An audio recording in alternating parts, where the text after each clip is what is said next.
All right, welcome back to another episode of the Carbon Cardboard Podcast. I'm your host, Bryan, Q3 Cards, joined as always with my good friend, Scott, the F1 Castle. Scott, what a weekend. What a release. Dynasty, second race in the books. Get a little bit of a breather here before we get the next race going here. But man, just... I know you've said it on multiple episodes before. You and I talk daily, and maybe you can come up for air soon. A little maybe. bit. Yeah, I don't know. I mean, at this point, we've had more releases than we've had races, so we'll finally match that number here when Australia comes up. But yeah, it's been crazy. I think I'm finally, like, right before I leave for Australia, I'm finally gonna be like done, like all the packages, everything will be out. Like I won't be sitting on anything except a ton of wax. But yeah, so I'll finally be all caught up, and then we go to Australia. Yeah, it's gonna be wild. Awesome. So we are going to talk a little bit about Jeddah. There's a lot to talk about. Fans are already bored of Max winning and the Red Bull dominance, but there's so much down the grid. And one of the big things about Formula One is it's not always, who's finishing first. It's up and down the grid, the storylines and whatnot. I mean, you and I probably saw the same meme today about, Red Bull sponsors getting upset because they're not even getting displayed because they're just so far ahead. They're not even showing Max at all. Yeah. Really, the only time they're showing him is when he crosses the finish line at the end of the race. So, yeah. So we will talk that.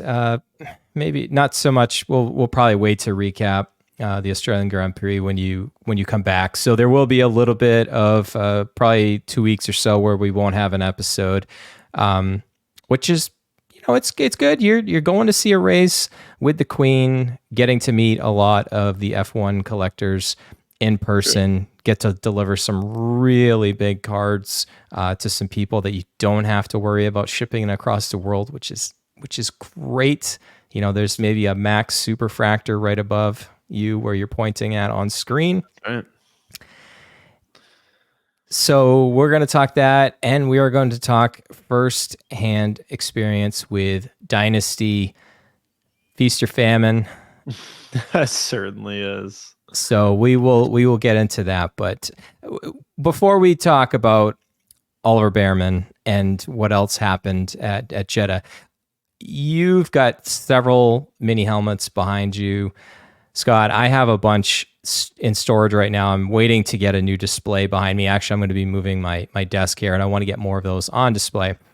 So for new fans or those that aren't really as passionate about the new helmets and stuff that come out all the time as Scott and I do, sometimes for certain races, there'll be drivers will put out certain helmets to I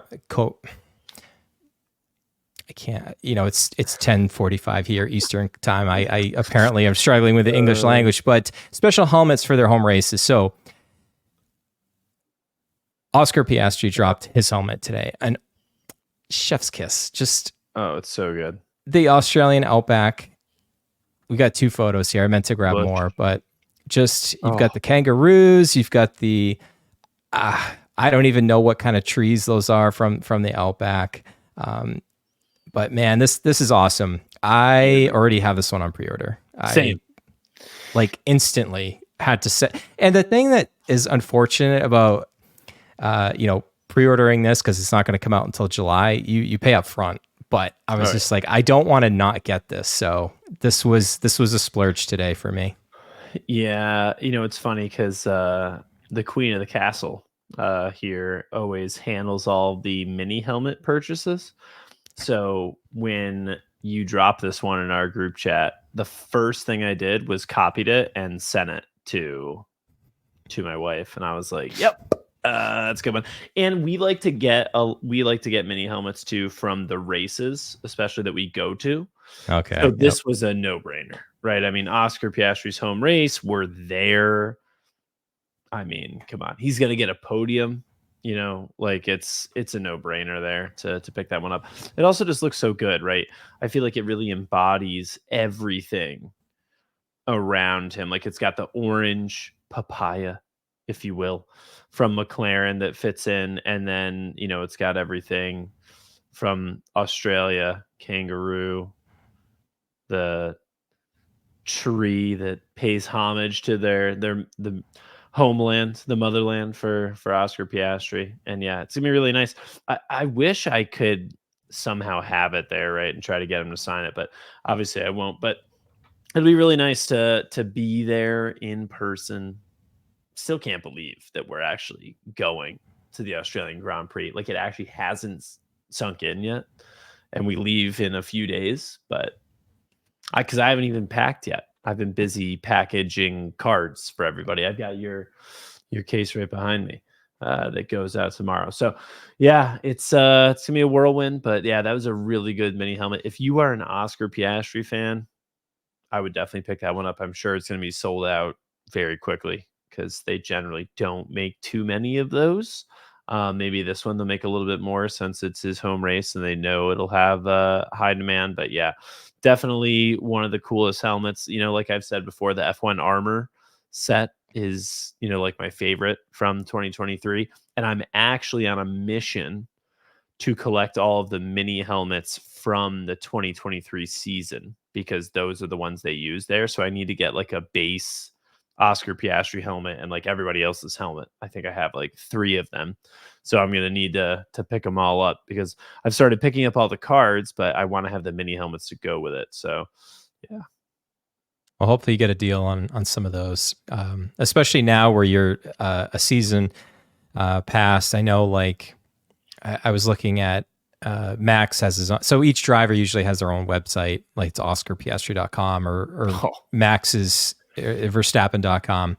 And actually, I think Max's helmet, I'm sure you've already got it because you're a Max fan, but like I think his helmet from last year is like half off right now. Yeah. So maybe you'll luck into that with some of these drivers. Max, I will say, and this is not like Homer or anything, Max, when it comes to mini helmets, there's literally no one that does better than Max. Like his website, everything is so geared to it. I think Max has released more mini helmets than any driver in history of F1. Like every single helmet that he wears, they release a mini helmet of, and like they sell out. So, they always make another run of them later. Like you said, the other one is probably half off, like you said. But yeah, I mean, they have that thing like a well-oiled machine at this point. So yeah, they churn them out, and hopefully we see other drivers follow suit. I would love to see every driver at least release their like season-long helmet. And then, some of the cool ones that they do for specific races would be awesome. So the carbon cardboard and helmet mini helmet podcast coming to you soon. Yeah. We're going to have to do like a collection episode where we show off our different mini helmets and cards and everything. I mean, gosh, man, I don't think anyone even knows like my PC. I haven't been super open with it. You've graded a bunch of it, but so but mine changes like daily. I'm gonna have to unveil the PC coming up here in a little bit. Yeah, for sure. Plenty to talk about because now we're not going to have to trip over all these releases that are coming up. So now we get to actually enjoy them. All done for now. Yeah. TM. All right, let's talk Jeddah, and we've got something to share on screen. Oliver Bearman, it's what everybody's talking about. Bearman Bedlam. That's right. This was a card that you pulled, the red Futuro auto of Oliver Bearman. I had it in my possession shortly. Sadly, sold it too soon because, he didn't do anything in the first race. And then all of us... foreseen, like, nobody knew that he was going to have more Formula One points than F2 points at this point. But the Bearman market, Scott, has just exploded. I had someone who you may know, and we won't name them to out them, who may have purchased this card from you, who sent me a message, and they were doing the math on how many just base Bearman autos they would get out of the 95 cases that I have. And we're considering like trying to lock in Bearman. And I don't really allow that, but like trying to lock in Bearman on every single case that I run for the rest of the year, because it is right now, and I'm sure prices will adjust, right? But like I just ran 3 cases of chrome and a case of sapphire, and his spot was 425. Silverados are selling for like 200 by themselves. So he might be the highest expected value, like per your break cost, than anybody right now. Other Like than say like Max, but yeah, for no, sure. but Max is so much more expensive is the thing though. Oh, Like, that's true. Yeah, yeah. per what you're spending, he's the best value buy currently. Like his base sapphire. Like I'm pretty sure I got some right here. His base sapphire, this card right here, Oliver Bearman, base sapphire. Here, let me put it back up there. Oliver Bearman, base sapphire. Go pick it up. There you go, right there. They're selling for like $30, $35 per base sapphire card. It's insane. Everyone is going nuts. I've sold like 5 of them in the last 3 days. It's insane. So, I mean, you could pick up Bearman, you hit a couple base portraits or like portrait refractors, and like you're in. So, I mean, Bearman Mania is going nuts. All the hype. I would encourage folks to, if you've got some big Bearmans, you might want to sell them. It's just tough, right? Like in the hobby, the card collecting world, hype always sells more than like results, because like what can he do now realistically, right? Like he could go back down, win the next 3 races in a row in F2. Does that move the needle on where it is now? Probably not. Like I think it's He's not already beating Lewis Hamilton on track in F2. exactly. Like how do you top that? So I think now is going to be his all-time high until, you know, maybe he gets announced to have a seat next year, right? Which again will be like Haas. So he's going to go from driving a Ferrari to driving a Haas.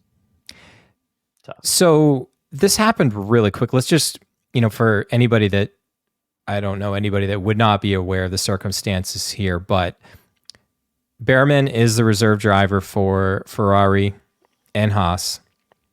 He is for Haas too, right? Yeah, so he's got an agreement where he's a reserve driver for Ferrari and Haas. He shares those duties with other drivers, right? Okay. Giovinazzi, Schwartzman. They actually have another driver. They have a few different drivers, but Bearman is the person that if they're at a race where F2 is also there, because again, F2 doesn't travel everywhere. F2 only goes to 14 circuits, 28 races, 2 races at each. So, but at all the races where Bearman is present, because F2 is there, he is the guy that they would go to. So, if this was in Miami where F2 doesn't race, it would have been Schwartzman or somebody else. So, this situation on Friday, Bearman sets pole position on Friday. And it's like, great. You know what? First of all, he's going to pick up 2 points for pole position. He has no points in the prior year. He's going to pick up 2 points. Good. Great start. And then he's going to start from 10th in the sprint race, see if he can make up some places, get some points. And then in the feature race, he's going to start on pole. So then Carlos Sainz, who we've been hearing reports of, starting on Friday, that, he feels unwell, right? He's skipping out on some of the media stuff.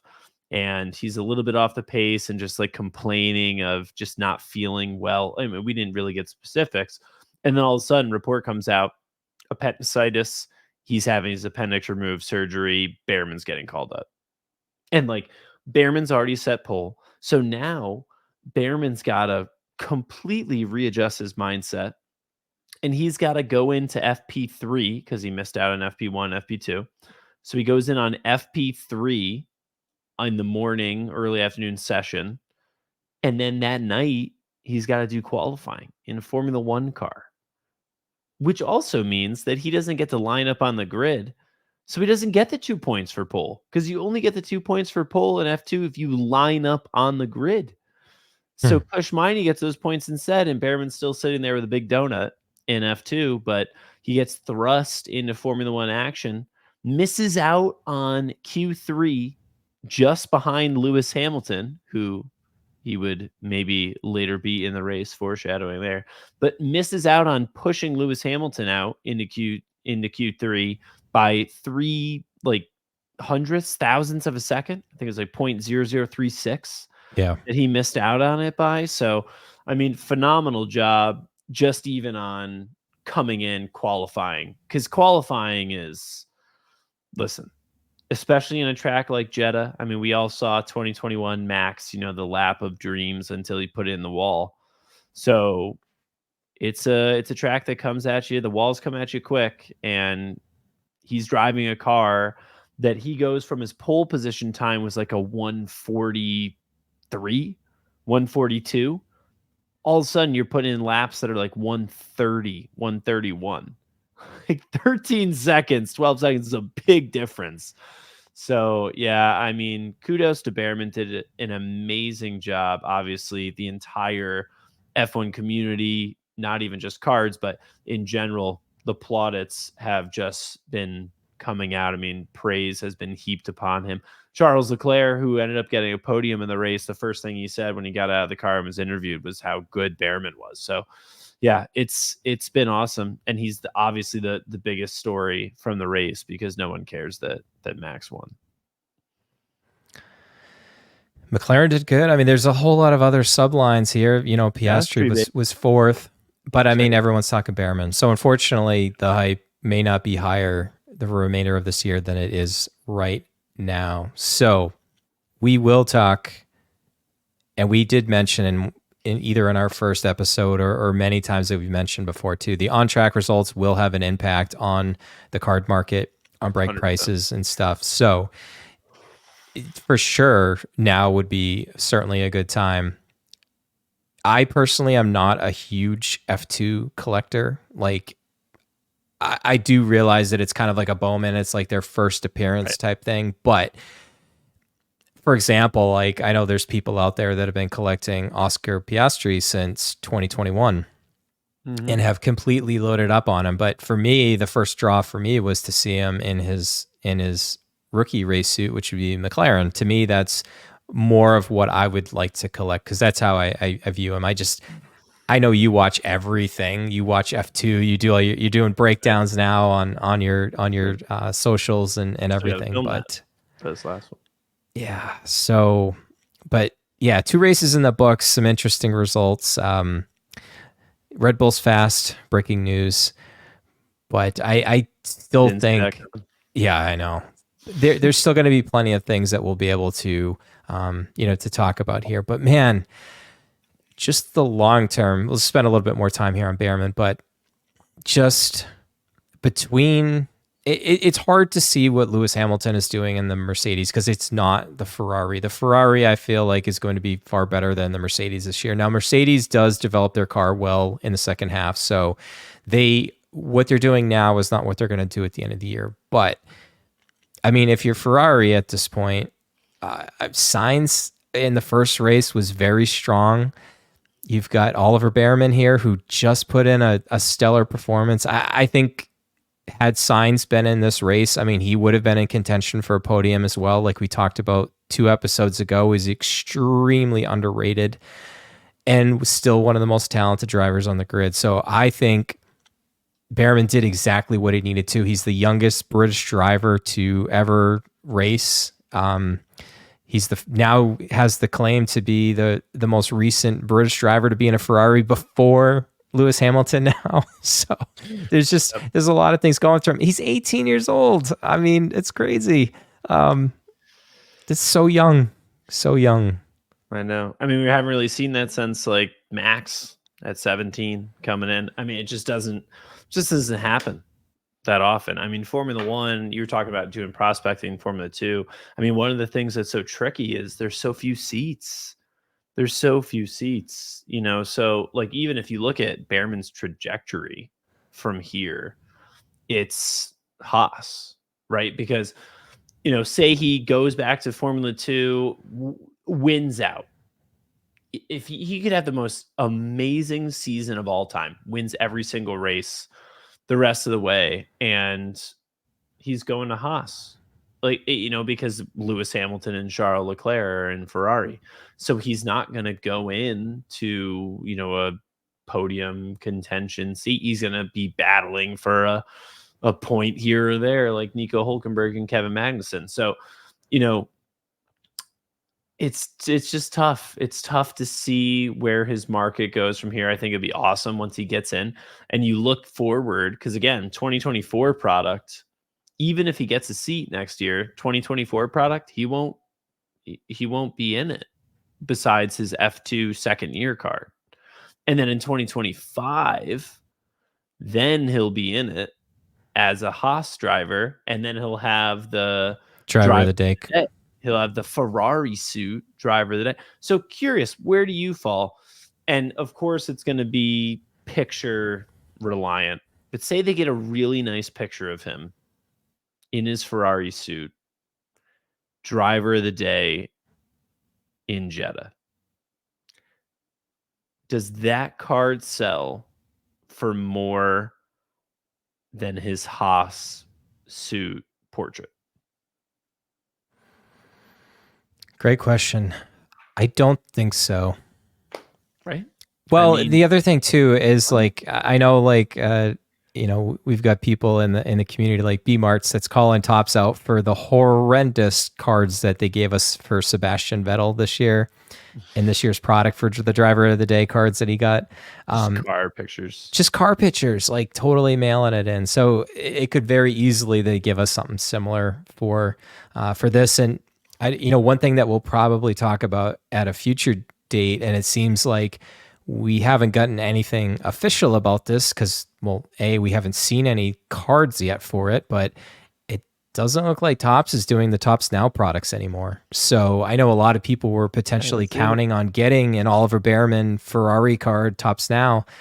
They didn't do anything for the first race. I don't know if they're going to just sporadically maybe do special event type things, but at this rate, it doesn't look like it's going to go. And it's a shame. There's a lot of people, Scott, that I know a lot of people collected those, especially the parallels. And it was a good way to collect the season as it was ongoing. It's just, it's a shame that I don't think Topps is going to continue to do that.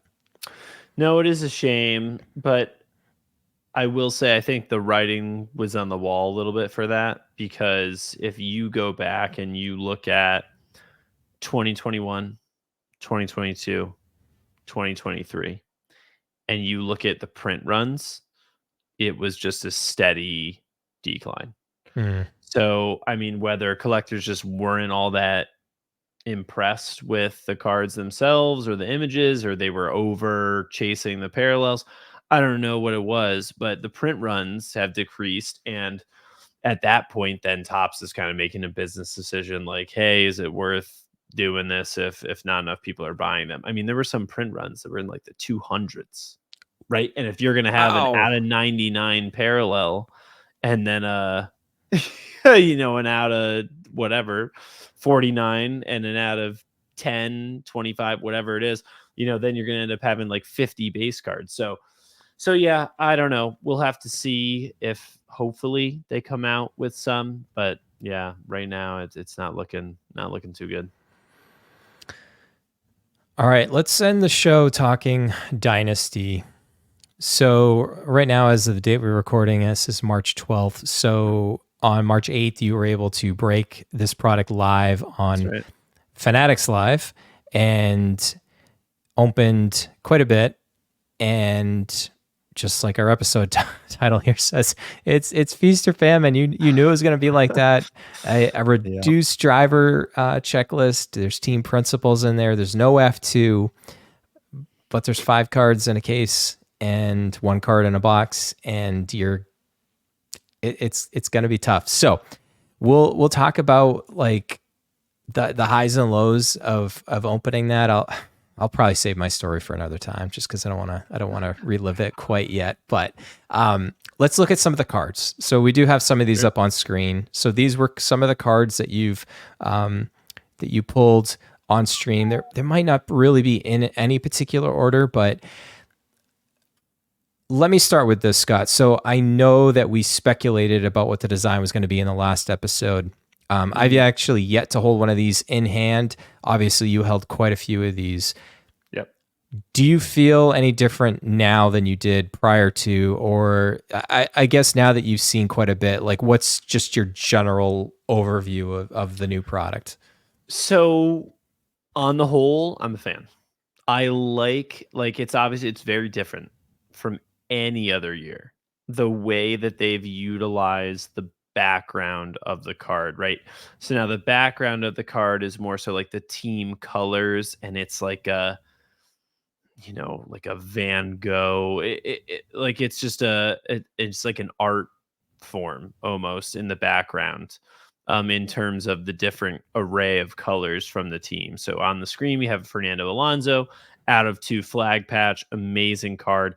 And the background, there's like a splatter of different colors that range from, the black, the white, the dark green they have, little hint of yellow, so I think it works well because a lot of people talk about, if you look at Chrome Sapphire, one of the things that's brought up a lot is like color match, right? Like a color match on a card, if you get a color match for a team, for a driver, etc., that increases either the value or the collectability, etc. So like all of these cards are essentially a color match because they've just worked that into the background. So I like it. It won't be for everybody. I have talked to people that absolutely love it. They think it's the best they've ever done, even better than 2020. And I've talked to people that won't touch it, think it's terrible. So I fall in the camp where I think it looks really nice. I can't quite put it over 2020. 2020 is like the clean vintage look, which is perfect because it was the first year. But I do like it. I think it was bold, the direction they went in. And I think it paid off. I think a lot of people have a positive reception to it. But yeah, really cool. Fernando Alonso out of 2. I did hit the 1-of-1 jumbo flag patch Lance Stroll. So got the entire Canadian flag on there. May not be the most valuable, but definitely the card I hit that I was happiest to hit on release day because, again, I've talked about it before. I'll probably mention it again. The flags and the helmets are like what connects my childhood to Formula One. And like that will always be my favorite thing to collect. So I love it. The Canadian flag is just so nice, simple. It looks so good on the card. And I think they did a really good job with the gold bordering for the 1-of-1s as well around the patches. Gunther.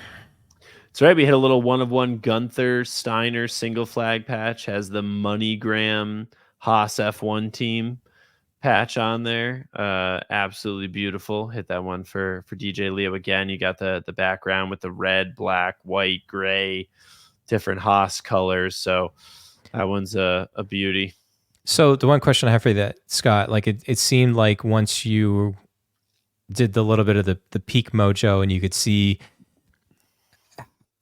how confident were you that you had the right team when you were looking at that, or did you just get used to seeing some of the team colors and then you were pretty spot? Because I saw people guessing quite a bit, like, oh, they saw red, it's like, oh, it's Ferrari, it's Haas, it's and there are some different ones, right? So like Mercedes and Aston Martin, very similar in terms of the colors they use for the backsplash.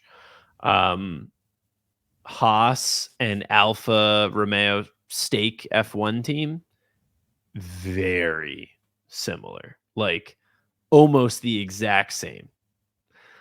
Ferrari, I didn't pull many of them, but when I did, you can tell. Ferrari, they definitely leaned heavily on the red, whereas for Haas, Alfa Romeo, it's a bit more, mixture between the white, the black, and the red. So you get a sense of it. Red Bull here, absolutely amazing with the blue, yellow, and red. This Sergio Perez 1 of 1 mobile patch on the single patch. It's crazy, and I won't go too far into it. I don't want to give away details here, but the guy who hit this last year, sorry, I'll go back. Last year when Chrome came out, end of December, Polwax was ripping it early access over in Italy, right? Like a few weeks before it came out, middle of December. I happened to be in the delivery room with my wife, who was giving birth to Sebastian. And after Seb was born and we're in like our, little ward kind of hanging out, waiting until he's good to go home, I was chilling, not much to do while we're hanging out in there. And I was buying into a bunch of pull wax brakes. And so the guy who hit this, very similar situation. He bought into 3 brakes. He took Sergio Perez on 2, and then I think Logan Sargent on 1. Every single brake he bought into, he hit, including this 1 of 1 Perez. So it was absolutely like baby mojo. Baby mojo is a thing. Baby mojo, yeah. So it's just like little Seb but, mojo. Exactly, but yeah, really cool to see. Super happy for him. Oscar, you saw. Yep. I think you pulled 2 Oscars. 2 Oscar Piastris. One was a triple patch orange napkin. It's actually on eBay right now. And then this one, easily the better of the 2.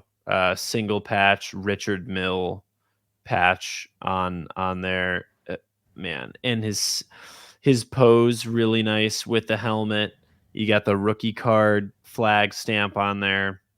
This is a beautiful card. Gorgeous. Absolutely gorgeous Piastri. I want one at some point. Lewis, name patch. Yeah, we got this one early. This was in either case 1 or case 2. We got the Lewis out of 2 nameplate. It was the 1 out of 2. And it is literally his entire first name, Lewis, fit into a single patch. So I'm assuming the 2 out of 2 is like Hamilton, like, it gets like part of the last name. Mm-hmm. So this is by far the better of the 2 to get, to get his entire first name versus, half of his last name. Insane card. One of probably the most valuable card I pulled is this Lewis nameplate. Probably the most valuable. Can't go wrong with Lewis and his teammate George Russell. We did hit a George Russell 2 out of 2 on the single patch here. Little team viewer logo. So we got the team viewer logo, their little miniature logo, and then team in the patch. This one's beautiful. Again, you got the Mercedes colors in the background. So one thing, Scott, before we go to the next one here too, because obviously you have your F1 knowledge is like second to none. But like one of the cool things too about these patches is you can, most of the time, you can try to find the sponsor right on their race suit. And if you can't see it on that particular card, you could always look it up, and it feels like you're like super sleuthing to find out like what part is it from, and it's a little bit harder sometimes when you do like the the smaller triple relics of what it actually is. But these larger patches were like the out of 2, out of 5, it's a little bit easier to spot. For sure, yeah. I mean, there's some that are really cool to like hunt down on the racing suit, like where is this from, and like a lot of them, like this one, the Lewis, okay, that's this part of it. But some of them, if it's got like a part of a large letter, you're kind of like, okay, so where's this from? Oh, it's Ineos, or oh, it's Petronas, like, and you try to figure out where on the racing suit it came from. So it's a lot of fun. Oh yeah. Single patch. This was a personal. This was sitting at the kitchen table. Decided to crack open a case of Dynasty, and 101 jumbo nameplate Carlos Sainz. Not too shabby. Absolutely beautiful card. And again, the jumbo, you can only fit so much. So you've got like the car from Carlos and then sign from Sainz. But I mean, absolutely beautiful card right here. Oh my gosh. Jumbo. So this would be considered the nameplate. jumbo patch, not the jumbo flag. Yes. So this is, if you were to turn this over, it says on the back, it's the 1 of 1 jumbo nameplate patch. Jumbo nameplate. Okay, cool. Yep. Awesome. Sometimes you end up with a team principal. Yep. Mike Crack, 1 of 1 pulled for Q3. Man, it's Dynasty, right? I mean, we said it earlier. It's the Devil's Feast or Famine. I saw 1 of 1. I saw the gold, and I was like, oh my god, gold. And like when I looked at the colors, like it was like, okay, this could be Mercedes or Aston Martin. And then you come up from the bottom, and it's Mike Crack, and it's tough. It's tough. There are Mike Crack collectors out there, so sure. We'll see. But still pretty cool to have a 1-on-1. So yeah, absolutely. So that'll be our quick look at some of the cards, and like we said, we'll talk about more of this stuff as the year goes along. But the 3 major releases came out in about a month from Topps, so 3 weeks, wild.